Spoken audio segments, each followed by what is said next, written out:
Luke, many congratulations. What a thrilling, stunning performance that was. How are you feeling after just blowing the roof off this place? Yeah, buzzing, to be honest. It was a really good performance from myself. I felt, when I was struggling in certain moments where I wasn't getting in quick enough, I managed to, follow it up with like 180 and then a big finish, or, two good scores and then a finish. I just managed to dig myself out of every hole I put myself in. Ryan, I know he's going to be starting off so well. I don't know the stats, of course. I just know he's one of the best double 16 hitters in the world. So I said to myself, if you're not going to get in and match him, you're going to have to outscore him. And I managed to do both in the end. But yeah, it was incredibly tough game for me there. And credit goes to Ryan as well, because 5-0. I know I played fantastic, but it's a little bit flattering because I thought after the first 4 sets he could have been falling up against any other player in the world. To be honest, it was just unfortunate. I was just on fire there. When you're in that moment, and I know you touched on it in previous interviews, you knew it was a good performance. Do you feel untouchable? Because it certainly looks at it. When you go to that place, no one has got near you. Honestly, when I was like 2-3-0 up, I was thinking, this feels good. I don't feel I can lose. Doesn't mean I couldn't lose. I just felt that way, and you have to be careful not to allow that confidence to overtake. Because if you think too far ahead, the game's not won. I was still 2 sets away, but I just felt like I was playing so well. And even when I looked up at the stats, when I was like, I just turned to the left and I see I was obviously the last set, and it was 98. I think my average was, and I was thinking, if I got in 5 darts here, I could get my first 100 average, and that was just playing through my mind. That's how confident I was through the game. And then when I went out in 5 and I see the stats, I thought I finally achieved something that I think it's quite hard to when I was hitting 100 average in such a long format in a double in. So yeah, it was quite a nice achievement for myself. I know you play this, Dan, but the comparisons between you and Phil, you and Michael, are growing tournament by tournament because what you are doing. Do you see those comparisons because of your performances you're putting in? Not really. Phil, like I just said, Phil would do this game in, game out. I have 1 out of 5 of them games, so you can't compare me to Phil, never. And he'll always achieve more than any single player the world's ever seen. No one will ever be able to do what he's done. Michael had that period, he was just unbelievable. Like the same, he was game in, game out. So yeah, I don't need to compare myself to Phil or Michael. I'd love to be here in 20 years to be known as the 3rd best player or the 4th or 5th. It's just, for me, I just want to keep achieving and keep building the accolades up. I said it on the stage earlier. If I can win tomorrow, it really would mean a lot to me. I think 9 major finals, 6 major wins with the World Cup in 12 months. I just don't see that being beaten over the next 10 years, to be honest. I think that's quite I'm not saying that to sound big-headed. I just think that's an accolade that's going to be incredibly hard to be beaten. Well, Luke, congratulations. Thank you. Ryan Joyce played a fantastic game today, and the word to sort of describe your game we've used, and I think Wayne used on commentary, was unplayable. Do you feel like on another day, maybe Ryan against a different player, it could have been the other way around? Yeah, I mean, on another day he could have beat me. If I'd have played like I did and all the 3 games I played before that game, he would have beat me, because he was really clinical. He was getting in all the time. He was in a lot of 108 ins, 146s. His scoring was brilliant. He was matching every time I was in a 140. He was matching it.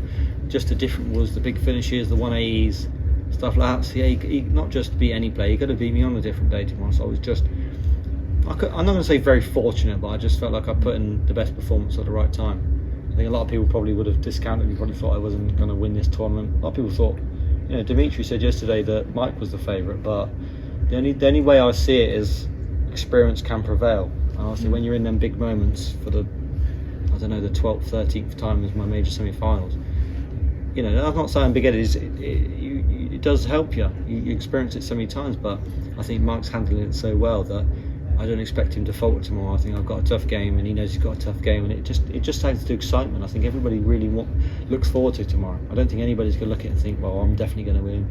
I don't think anybody looks at it and thinks Mike's definitely going to win. I think it's just going to be a great game. I really do, and I really hope it is as well. Something you've obviously picked up over the last year or so is a favourite tag. Is it something that you enjoy being? You will be a fairly big. I wasn't the favourite when I come here, though. But not in the tournament. No, I wasn't. So in most of your individual games. Yeah, of course, but it's not something that plays on your mind. I think you just want to win.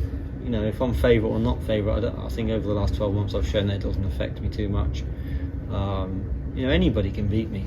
I've said that so many times. Anybody can beat me. I'm not unbeatable. But when you put in good performances like that, it gives you great confidence, makes you feel like you're unbeatable. But tomorrow is a major final. Anything can happen.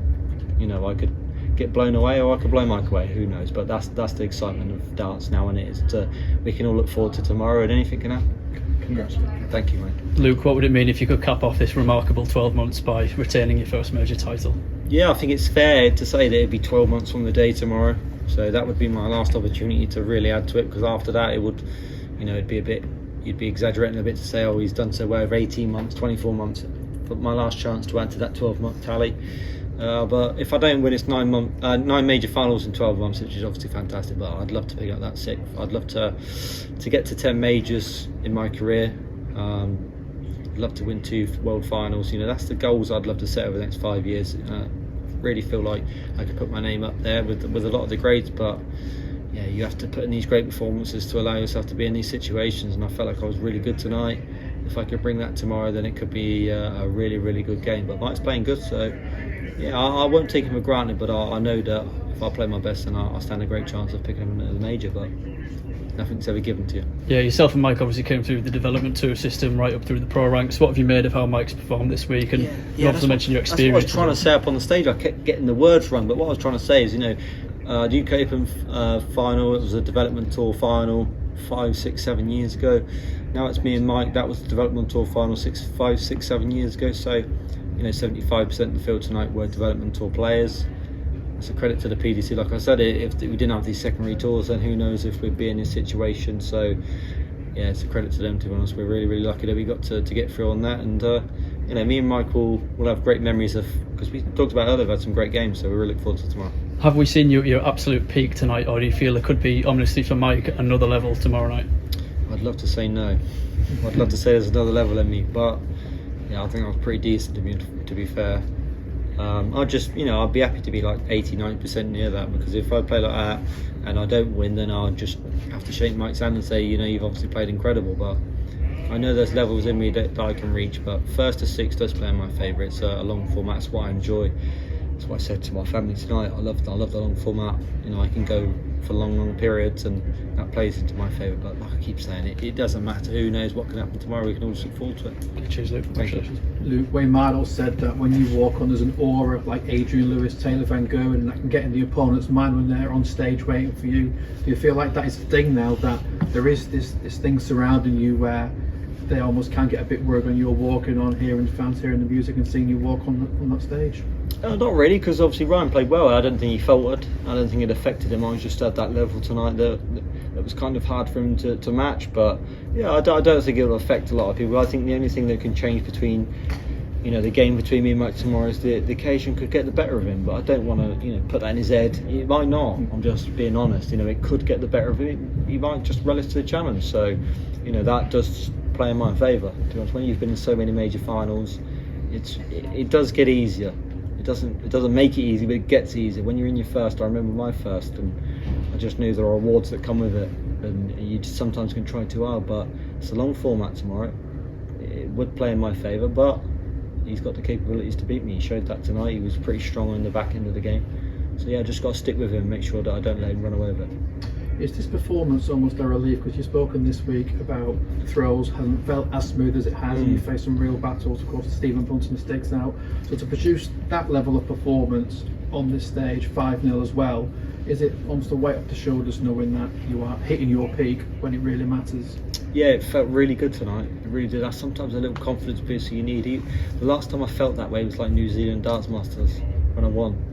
Usually when I feel good, it usually goes well. But yeah, I've not really felt that great. But tonight it felt amazing, and tomorrow it's just going to be great confidence. I'm going to feel good. I know that. It's the same way it was for the World Championships. I felt really good against Scott Williams, and then I managed to feel incredibly good in the World Final and managed to play well. So yeah, this will just only help my confidence for tomorrow. And that I felt really smooth. I remembered what I did tonight.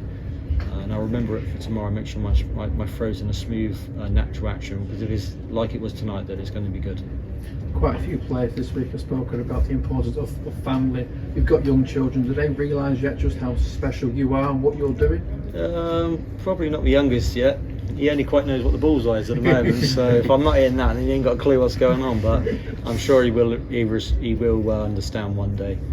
But yeah, I'll let my son be my son. He doesn't have to be involved in darts or think about darts. He does his own thing, and I'm sure one day he'll sort of understand what his dad's achieved and be very proud of him. But for me, it's something that I do this for, is to do everything for your family. I think not just me, all the players do. We all do it for our families. So that's the main reason why we're always away 24/7. Is you do everything for your family. Luke, huge well done. Thank you. Thank you very much. Cheers. Luke, congrats again. Thank you. Obviously, from a ranking point of view, going into a final, Mike Dedeker is quite an unlikely opponent. You probably wouldn't have thought it might have been him at the start of the tournament. Do you prepare any differently for someone who's less experienced? Obviously, he has no experience in televised final. Yeah, I mean, of course. I'll be honest, you just wouldn't expect that you'd be playing him in a final. There's so many great players before that. But if you look at the way he's played, then you told me his stats before. I'd have said, well, I expect him to make the final. I think he's been great. He probably wasn't at his best tonight. I think Dimitri maybe give him too many chances, maybe he tried too hard. He just wasn't at his best. But if I push him, he might go back to his best. So that's what I got to realise and not take what he played like tonight that he's going to play out tomorrow. If I push him, then he's going to play well. And like you said, the experience sometimes can tell in the end. But we'll, like I said, find out tomorrow. We'll see what happens. It's obviously on a smaller stage, but can you take your experience from the World Final against Littler? Obviously, he was a complete unknown, but going into his first ever final, can you take experiences from that day and use it against Mike tomorrow? I